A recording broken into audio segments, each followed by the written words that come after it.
Ya, itu tadi dia pertanyaannya pemirsa. Lantas seberapa efektifkah pembentukan Satgas Kuala ini? Kami akan membahasnya untuk Anda bersama dengan sejumlah narasumber yang telah tergabung di Apa Kabar Indonesia Malam. Yang pertama kami sapa terlebih dahulu Kang Yayat Supriyatna yang merupakan pengamat tata kota dari Universitas Trisakti telah bergabung di studio TV One. Selamat malam Kang Yayat. Selamat malam Mbak Tiara. Terima kasih sudah datang langsung.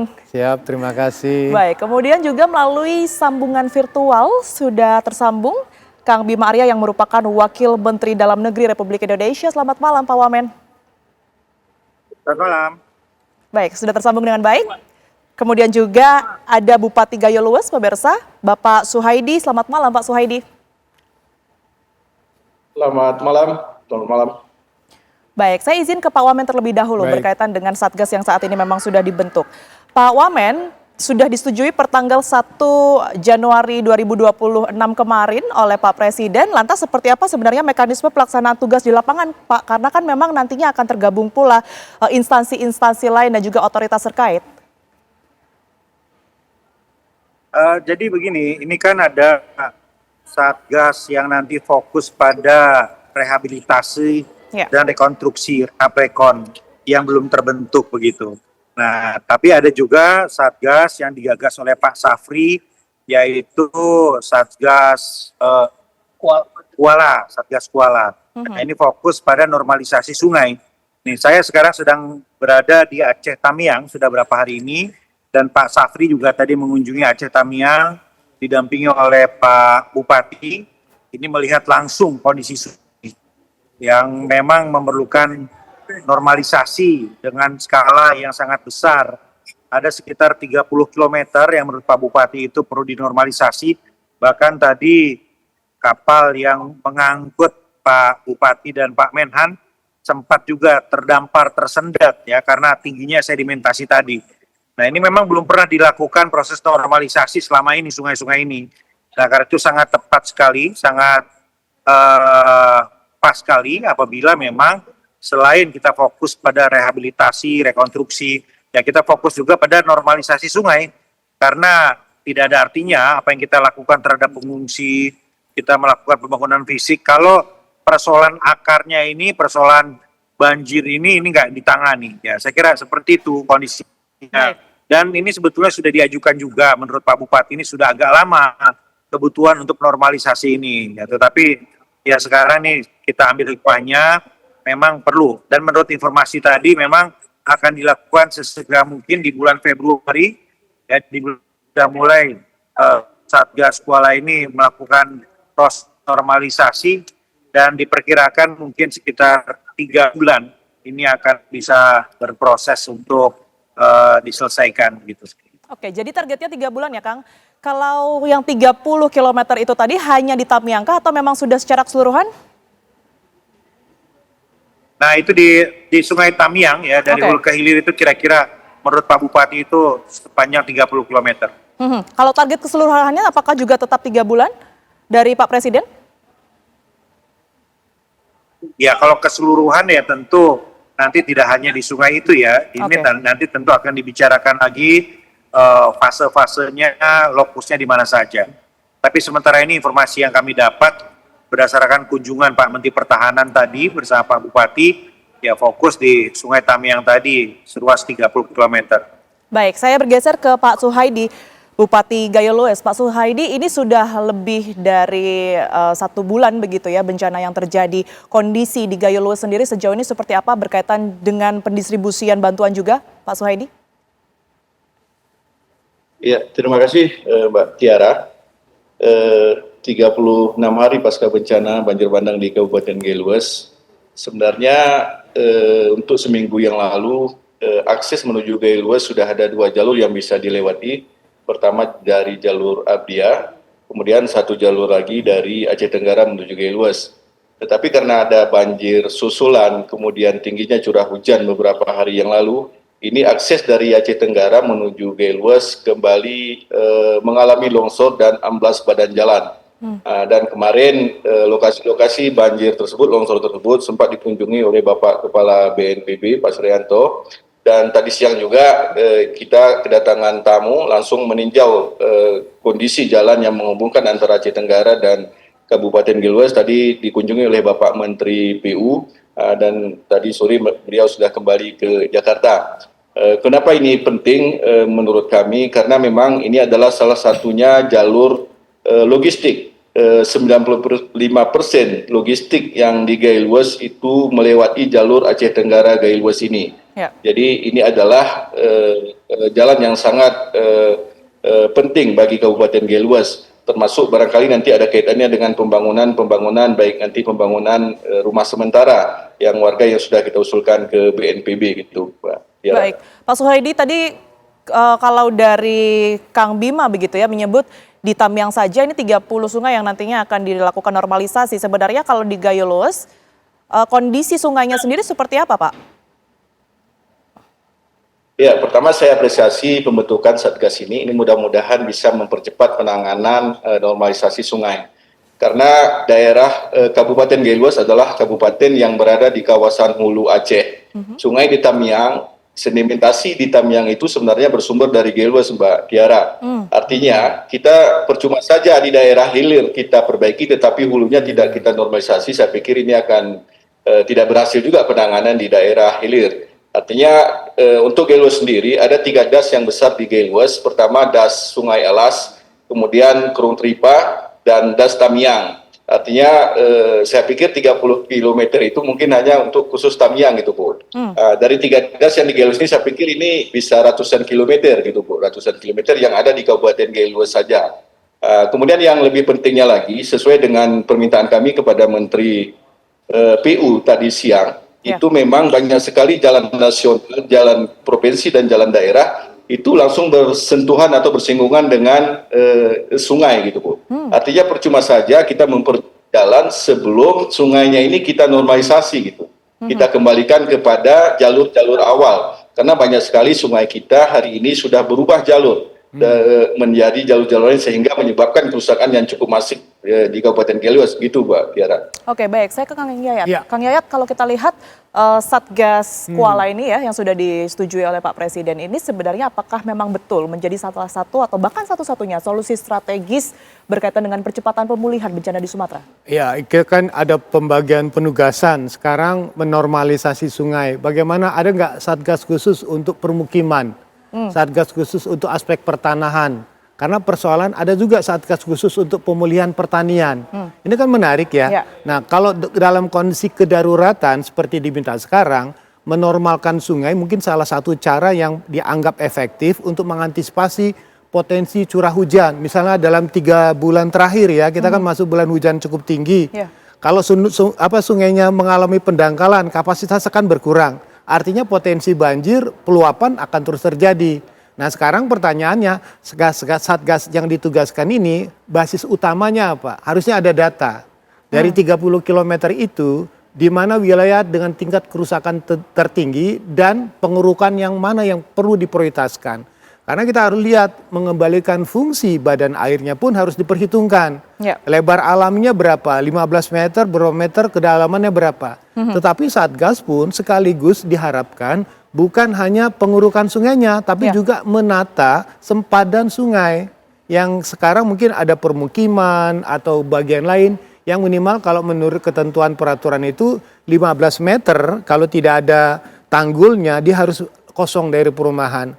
Jadi menormalkan sungai, tapi sekaligus menormalkan kehidupan masyarakat dan menormalkan lingkungan perumahannya. Nah, itu kan satu. Nah yang kedua, kita kan harus berpikir praktis ya. Ada isu misalnya untuk mengoptimalkan bahan lumpur katanya.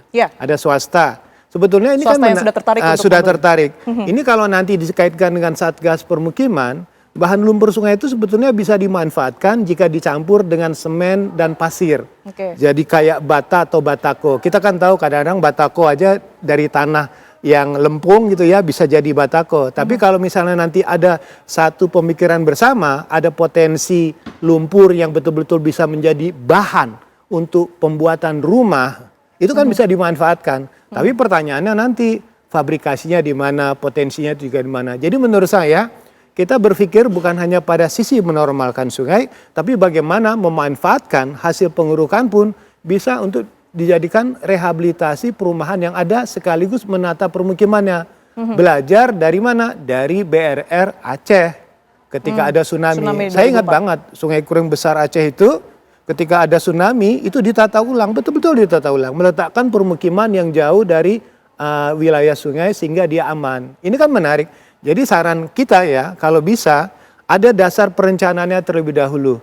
Satgas ini berapa lama bekerja? Setahun, 3 bulan, atau berapa bulan? Maka jika ada rencana yang sudah pasti, master plan perencanaan sudah ada, maka bekerjanya bisa dimulai dari situ terlebih dahulu. Oke, perencanaan dan juga pemanfaatan material-material yang bahkan itu bisa membantu ya untuk bahkan perumahan yang nantinya akan dibangun, perumahan permanen untuk warga begitu ya Kang ya. Nanti itu yang kemudian juga akan saya tanyakan ke Wamendagri begitu ya, berkaitan dengan perencanaan dan juga hal-hal lain yang tentunya perlu untuk diketahui oleh masyarakat yang saat ini tentunya tengah menunggu bagaimana langkah dari pemerintah gitu ya. Tapi kita jeda terlebih dahulu pemirsa, Apa Kabar Indonesia Malam masih akan kembali untuk Anda sesaat lagi. Ada kembali di Apa Kabar Indonesia Malam, pemirsa. Saya akan langsung kembali mengarah ke Pak Wamen. Pak Wamen, tadi Anda mungkin juga sudah mendengar bagaimana kemudian statement dan juga masukan ya dari Kang Yayat. Yang penting didahulukan adalah sebenarnya perencanaan dulu. Ini seberapa jauh sungai yang kemudian ini dilibatkan dalam 3 lokasi itu gitu ya, dan juga berapa anggaran serta targetnya begitu. Sejauh ini informasi yang sudah dikumpulkan oleh tim Satgas sendiri seperti apa Pak Wamen? Yang disampaikan Kang Yayat itu betul. Jadi begini, sekarang kan fasenya adalah fase tanggap darurat. Setelah itu nanti kita masuk ke fase rehabilitasi dan rekonstruksi. Nah, karena itu normalisasi sungai Satgas Kuala ini nanti akan terintegrasi dengan fase rehab dan rekon. Nah, tadi siang sudah dilakukan rapat yang dipimpin oleh Pak Menhan, ada juga hadir Pak Wakil Panglima, Pak Bupati di situ. Nah, ini nanti diselaraskan karena ini bukan sekedar mengeruk atau normalisasi saja, tapi ini adalah untuk menghidupkan kembali jalur perdagangan, perekonomian warga sepanjang bantaran Sungai Muara Tamiang ini. Jadi ini nanti akan terintegrasi dengan rehab rekon yang memang nanti akan sudah dimulai.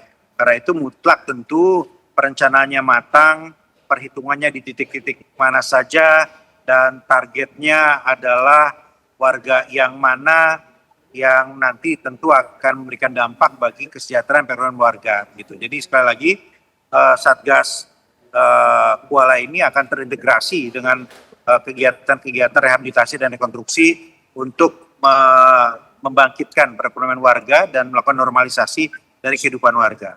Baik, kalau berkaitan dengan statement dari Pak Presiden juga, Pak Wamen, yang menyebutkan swasta juga ada yang sudah minat beli lumpur bencana di Sumatera, nantinya sistemnya akan seperti apa agar pemanfaatan dari material tersebut ini bisa kembali ke warga?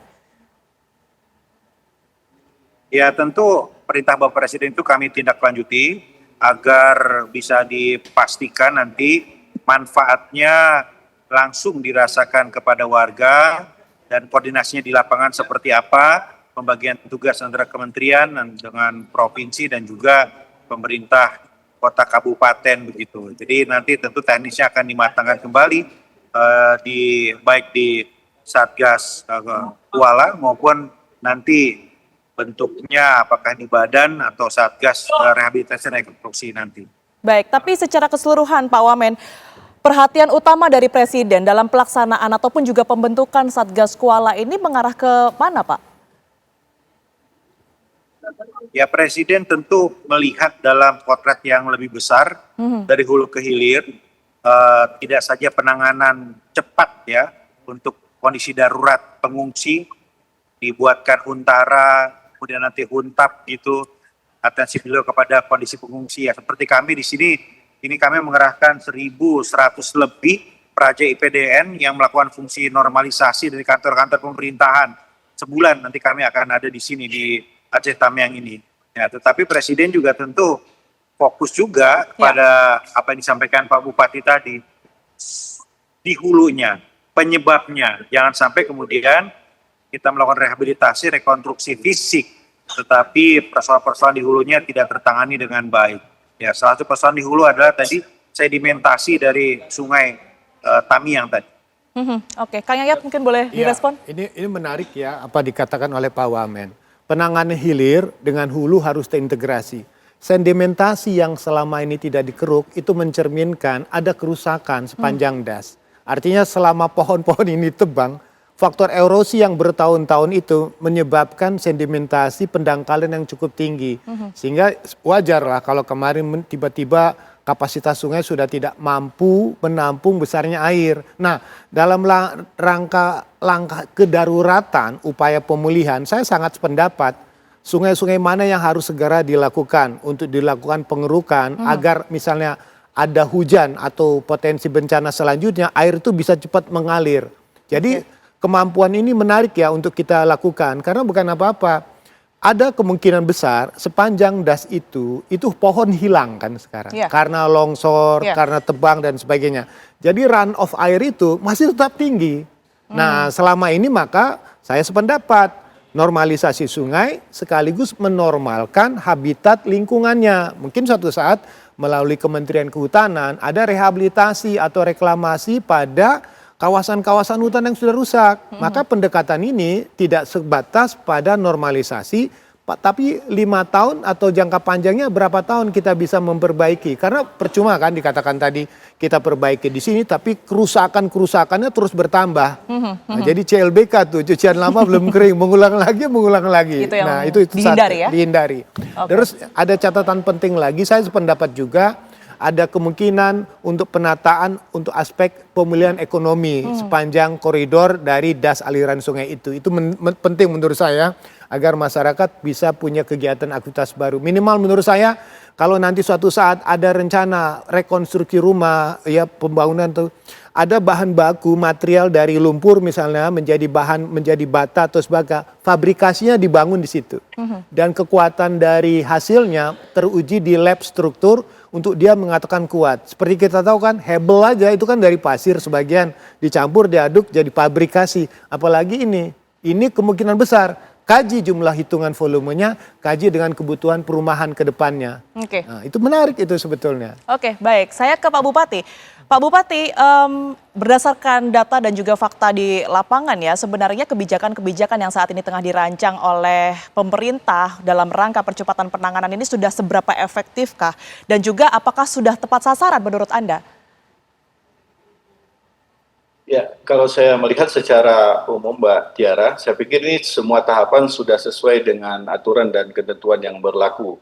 Artinya masa darurat ini mungkin akan segera berakhir sehingga kita masuk kepada transisi atau pemulihan, kemudian bisa berbarengan dengan rehabilitasi dan rekonstruksi. Saya pikir apa yang diarahkan oleh pemerintah pusat, ini saya pikir sudah tepat Mbak Tiara. Tinggal bagaimana barangkali kami di daerah ini berkoordinasi dengan pemerintah pusat, dengan Mendagri dan BNPB, bagaimana untuk penanganan pasca bencana di Kabupaten Gelwes ini. Masa darurat saya pikir sudah selesai, mungkin tanggal 8 kami juga akan berakhir masa daruratnya, dan kami akan masuk kepada masa pemulihan. Nah setelah itu baru ke rehabilitasi dan rekonstruksi. Dan yang paling penting bagi kami Mbak Tiara, karena ada 5.500 kepala keluarga yang hari ini rumahnya rusak berat, rusak sedang, dan rusak ringan. Saya berharap memang untuk Huntara sendiri itu bisa kita prioritaskan. Apalagi ini kita akan masuk bulan Ramadan, saya pikir, saya berharap sebelum bulan Ramadan ini semua Huntara ini bisa terselesaikan sehingga masyarakat kita bisa nyaman tinggal di rumah sementara. Saya pikir sudah cukup layak untuk ditinggal sementara sebelum pemerintah membangunkan hunian tetapnya gitu Mbak Tiara. Baik, 5.500 Huntara ditargetkan sebelum Ramadan gitu ya, diharapkan oleh warga bisa segera dihuni. Tapi kan juga perlu adanya data administratif yang kemudian ini bisa memudahkan realisasi hal tersebut. Sejauh ini apakah ada kendala berkaitan dengan data administratif Pak Bupati? Pendataan terus berlangsung. Kemarin beberapa minggu yang lalu kami sudah mengirimkan data sementara untuk Huntara, itu sebanyak 3.032 kepala keluarga yang sudah kita kirimkan, dan mudah-mudahan ini bisa kita prioritaskan.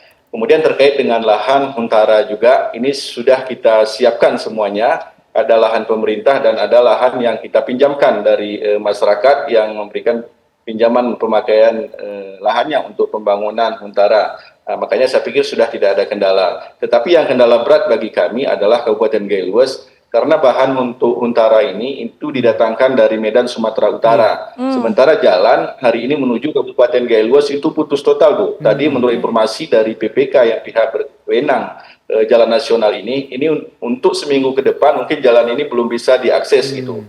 Nah, jadi ini juga merupakan suatu hambatan bagi kami pemerintah daerah Kabupaten Gaeluas untuk percepatan pembangunan Huntara tentunya. Tapi tadi kami sudah sampaikan kepada Bapak Menteri PU dan Pak Menteri PU sudah menyatakan kesanggupannya untuk memperbaiki sesegera mungkin, secepat mungkin untuk menormalisasi jalur jalan dari Aceh Tenggara menuju Kabupaten Gaeluas gitu. Baik, mungkin bisa segera direspon juga ya Pak Wamen, sekalipun tadi juga dari PU menjanjikan ada perbaikan, tapi kan 5.500 ini terdampak, diharapkan sebelum Lebaran ataupun juga bulan puasa ini bisa segera ditempati, namun untuk membangunnya akses jalannya ini masih terputus. Seperti apa Pak Wamen? Sekarang ini yang penting adalah bagaimana kita mengintegrasikan data-data kebutuhan warga. Kemarin kami dipimpin oleh Pak Menko PMK, Pak Pratik, ini fokus kepada mengintegrasikan database tadi. Sehingga mana yang bisa kita lakukan segera, siapa dengan alokasi dari mana, itu bisa lebih cepat dikoordinasikan begitu. Nah, kami Kemendagri sendiri akan fokus untuk mengintegrasikan data di Dukcapil begitu ya, agar ada bantuan, ada bantuan dari Kemensos, ada bantuan juga dari Kementerian UMKM. Kemudian ada bantuan-bantuan infrastruktur dari Kementerian PU, ada bantuan perumahan, ada Danantara dan lain-lain, banyak sekali. Nah, ini mengintegrasikan ini semua menjadi hal yang sangat penting dan mana yang harus diprioritaskan begitu. Nah, Kemendagri dalam hal ini tentu memfasilitasi itu. Kemendagri dalam hal ini membantu untuk melakukan kompilasi pendataan tadi agar bisa terintegrasi dengan baik. Oke, sinergitas itulah yang kemudian ini dinantikan oleh masyarakat begitu ya. Menarik tadi sebelumnya juga sempat terputus bahwa Pak Wamen menyebutkan ada 1.000 praja IPDN yang juga dilibatkan gitu ya Pak ya. Ini tentunya turut membantu percepatan penanganan juga. Tapi 1 bulan mereka di sana ini mungkin bisa dijelaskan Pak Wamen, tugas pokok mereka sendiri seperti apa? Ada 3 yang menjadi tugas dari adik-adik praja di Aceh Tamiang ini. Pertama, ini kan kantor pemerintahan ini lumpuh, dinas-dinas ini nggak berfungsi karena terendam lumpur dan juga alat-alat dan lain-lain. Nah, jadi adik-adik praja ini sudah 2 hari ini fokus di sini untuk melakukan pembersihan dan nanti juga membangun sistemnya. Nah, yang kedua adalah ada sekolah-sekolah yang sekarang sangat terdampak yang dibantu untuk dibersihkan agar kegiatan belajar mengajar juga bisa segera dimulai. Dan yang ketiga adalah adik-adik praja ini akan mendampingi UMKM menghidupkan warung-warung, melakukan pendataan. Ini membantu tugas-tugas dari Kementerian UMKM. Ada program UMKM Bangkit gitu dari Pak Maman Abdurrahman. Nah, di sini adik-adik praja ini mendampingi, mendata sehingga warung-warung ini bisa kemudian masuk radar untuk diberikan bantuan dan bantuan itu tepat sasaran. Kira-kira 3 itu yang menjadi tugas dari praja selama 1 bulan ke depan dan kita kawal di sini secara maksimal. Oke, baik. Kedepannya Pak Wamen, kalau kita berbicara mengenai Satgas Kuala dan juga keterlibatan banyak pihak tentunya ya, apa yang menjadi tantangan target yang sudah disiapkan ya oleh pemerintah agar masyarakat yang terdampak bencana di Sumatera ini bisa kembali pulih dan juga hidup normal seperti sebelumnya? Ya, seperti yang saya sampaikan tadi, pemerintah ini totalitas, habis-habisan. Semua kementerian ini turun ke sini, ke semua daerah yang terdampak. Ya, tantangannya adalah satu, seperti saya sampaikan, data ini harus terintegrasi sehingga bisa kita tentukan bersama prioritas mana dan tahapannya seperti apa. Yang kedua tentu bagaimana kita membagi fokus kita dan lokus kita agar semua kita bantu secara maksimal. Tidak saja di Aceh Tamiang, tapi juga Aceh Utara, Aceh Timur, Bener Meriah, Gaeluas dan lain-lain. Nah, itu tantangannya itu kan tidak mudah, ya tidak mudah. Nah, karena itu segera diperlukan sebetulnya satu badan satgas yang bisa mengkoordinir ini semua memasuki fase rehabilitasi dan rekonstruksi. Baik, semoga seluruh tantangan tersebut ini bisa segera dijawab dengan adanya Satgas yang kemudian ini dibentuk bahu-membahu bersinergi untuk memulihkan kondisi Sumatera begitu ya.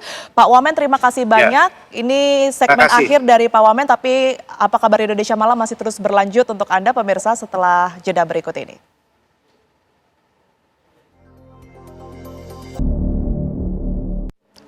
Ada kembali di Apa Kabar Indonesia Malam, pemirsa. Saya langsung ke Kang Yayat. Iya. Kang Yayat, sebenarnya kalau pemerintah yang Iya. saat ini sudah membentuk Satgas Iya. Kuala ini ya, ingin melibatkan warga lokal, masyarakat lokal untuk bisa tepat sasaran dan juga mengetahui apa sebenarnya kebutuhan mereka. Ini bagaimana langkah yang tepat sebenarnya? Pertama begini, Satgas ini rekonstruksi secara fisik menormalkan kondisi sungai. Kedua, juga harus ada rekonstruksi sosial ekonomi. Bisa nggak pekerjaan pemulihan ini ya nanti menormalkan, melibatkan tenaga lokal sebagai pekerja, warga sekitar. Ada proses seleksi di dalamnya. Apa yang kira-kira bisa membangun ekonomi mereka, mereka menjadi tenaga padat karya. Itu kan menarik ya. Jadi dengan uang yang mereka dapatkan, mereka bisa survive, kemudian suatu saat ada saving untuk suatu saat bisa memperbaiki rumahnya. Tapi pertanyaannya, sepanjang ini proyek kan jangan sampai kalau ada rekrutmen tenaga dari luar terlalu banyak. Iya. Tapi kalau masih bisa dari lokal, tolong dititipkan. Itu yang pertama. Yang kedua, pada pola penanganan simpul kebutuhan ya air pokok. Tadi saya katakan bahwa sekarang banyak sumur bor yang dibuat oleh pemerintah. Dananya berapa? 150 juta. Yang menjadi pertanyaan tadi, kalau listrik yang belum masuk Bisa itu dipakai berarti atau bisa dipakai atau tidak. Gensetnya berapa kapasitasnya. Itu artinya airnya pun yang ada bisa bermanfaat jika mesinnya ada, listriknya ada. Yang kedua, sistem distribusinya. Itu bagaimana? Pasti itu akan menjadi semacam keran air umum bersama. Nah ini juga akan membuat persoalan bagi mereka yang jauh jaraknya. Nah itu kan menjadi tantangan buat kita. Jadi ketika kita menangani satu simpul-simpul masalah itu diurai, yang paling penting bagaimana dia segera dimanfaatkan secara mudah dan tidak tergantung kepada satu sistem pelayanan yang sangat tergantung kepada energi listriknya. Baru saya menanggapi apa yang dikatakan oleh Pak Wamen. Prajanya datang. Yang menarik adalah bukan hanya membersihkan kantor-kantor yang lumpuh, tapi bagaimana memulihkan fungsi pemerintahannya berjalan. Nah pertanyaan tadi kan, ada data dikumpulkan. Bisa nggak nanti Praja itu membantu membangun ekosistem baru ya? Pendataan itu. Nah pertanyaan kembali, nanti datanya pakai listriknya ada nggak dulu ya? Nah itu kan data manual atau data apa? Jadi yang menarik adalah fungsi pemerintahan tidak bisa berjalan jika aspek dukungan infrastruktur pendukung utamanya itu tidak disiapkan, tidak ada. Artinya di sini harus dibuat kan. Baru nanti yang menarik adalah fungsi apa yang bisa dikembangkan untuk menggerakkan. Jadi contoh saya mengatakan apakah nanti ada aspek kesehatan bisa atau tidak. Nah ini ada bagusnya, bisa tidak Kementerian Dalam Negeri tidak hanya bekerja untuk memanfaatkan tenaga-tenaga dari IPDN.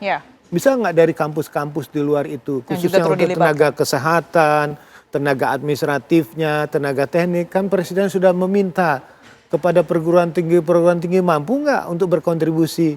Itu menarik itu. Apalagi bagi mereka yang nanti suatu saat KKN ke daerah untuk bisa membantu pemulihan. Jadi kalau dikeroyok rame-rame ini sebetulnya bisa cepat upaya pemulihan dan rekonstruksi kawasan yang terkena bencana gitu. Oke, bekerja bersama-sama gitu ya. Kita tahan terlebih dahulu Kang Yayat, kita akan melihat secara langsung bagaimana kemudian kondisi terkini di Aceh Utara. Sudah tersambung bersama kami rekan kami Syaiful di sana. Selamat malam Syaiful, seperti apa kondisi Aceh Utara pada malam hari ini? Ya, baik Tiara dan pemirsa di rumah.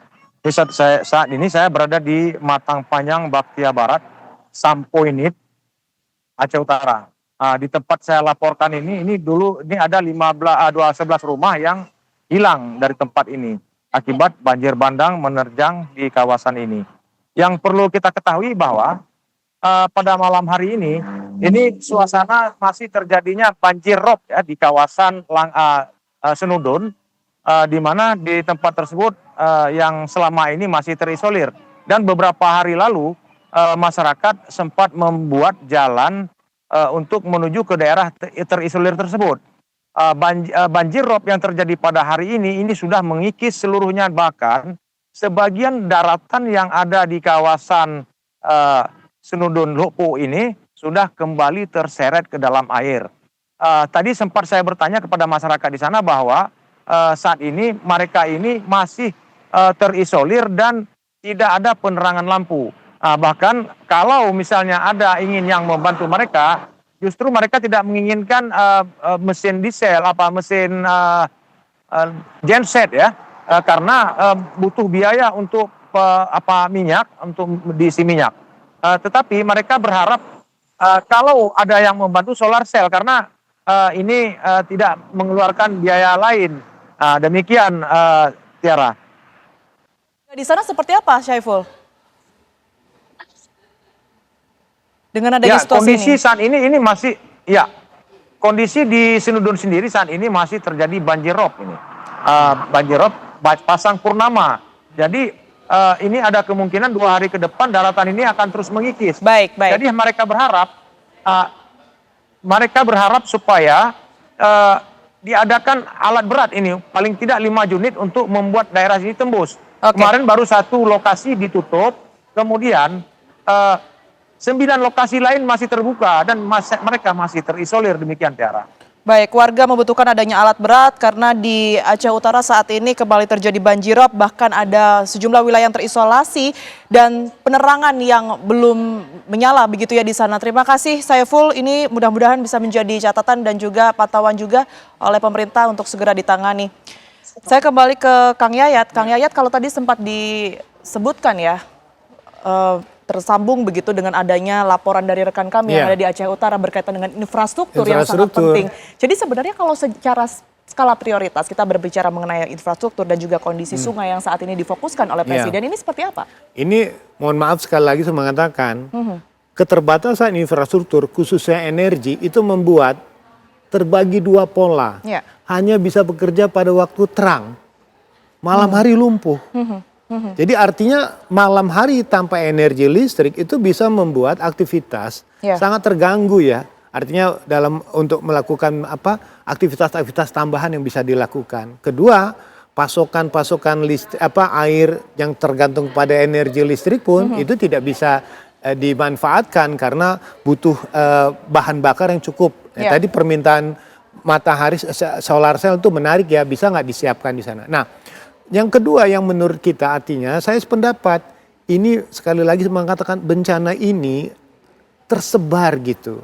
Ada terjadi pada wilayah-wilayah yang pelosok-pelosok yang memang sulit untuk diakses oleh bantuan karena jalannya. Jadi kayak spot-spot seperti itu. Nah, langkah kedaruratan itu yang kita segera harus prioritaskan. Seperti saya katakan tadi, tiba-tiba ada banjir rob. Nah, itu kan sesuatu yang tidak diduga lagi. Kemudian kedua, ada potensi apakah BMKG menginformasikan nggak dalam beberapa hari ke depan ada potensi curah hujan yang besar. Itu perlu kita jaga. Jadi menurut saya sekarang kita siap antisipasi saja apa yang harus kita lakukan khususnya pada wilayah yang membutuhkan prioritas bantuan. Baik.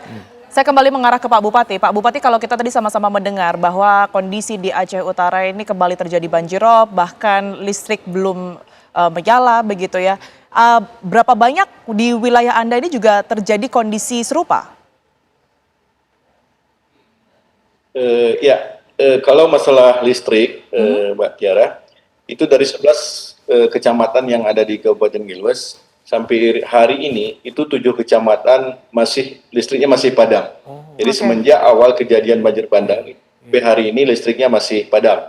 Sehingga ini juga sudah meresahkan masyarakat kita. Tapi satu sisi kita juga tidak menyalahkan siapapun dalam hal ini, karena memang kondisi Kabupaten Giluas itu sulit untuk diakses. Pihak PLN sendiri sudah berusaha semaksimal mungkin, kita melihat sendiri, tetapi memang kondisi jalan menuju Giluas itu memang sulit dilalui gitu, sehingga penanganannya cukup lambat. Artinya memang pembukaan akses ke Giluas itu adalah salah satu kata kunci barangkali untuk menormalisasi kondisi di Kabupaten Giluas. Karena saya pikir kalau jalan sudah normal semuanya akan normal gitu Mbak Tiara. Itu salah satu lokasi kita yang baru terjadi longsor kemarin sore, yang nampak di monitor di layar, itu di Kecamatan Putri Betung. Nah, kondisi ini terus berlanjut gitu Mbak Tiara. Makanya mungkin Bapak Menteri PU tadinya sudah menjamin insya Allah ini akan mendorong mobilisasi alat berat, penambahan alat berat ke titik-titik longsor di seluruh wilayah Kabupaten Giluas. Mudah-mudahan upaya ini bisa efektif dan mempercepat normalisasi Kabupaten Giluas gitu Mbak Tiara.